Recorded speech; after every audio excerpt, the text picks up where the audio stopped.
Way back in the day, there wasn't enough people doing any proactive security testing in general. They just didn't know they needed to do it, and they would be surprised with breaches and whatnot. And over time, they became more understanding of the cybersecurity risks. So they started to do more testing, which is great. Then the testers were in extreme demand because everyone needed this type of testing. But one of the major things that I see happening this day and age is the speed from when a vulnerability is discovered to when an exploit actually gets created. That speed is tremendously accelerated.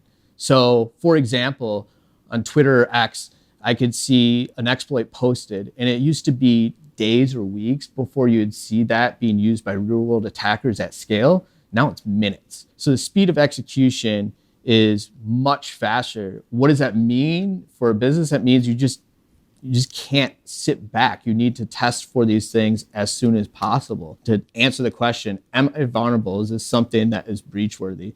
You need to do that extremely fast, and you need to change the way you proactively identify that with your offensive security program. One other change is the compliances. The compliances have basically stepped up and said, hey, we understand that there's liability here of data, and we need to better protect it. So a lot of compliance and audit frameworks have adopted penetration testing as one of the best ways to identify your cybersecurity risk. They've even, as very recently, have adopted the continuous approach, meaning you can't just do it once a year. You need to be doing it more frequently. It needs to be a competency that you must master.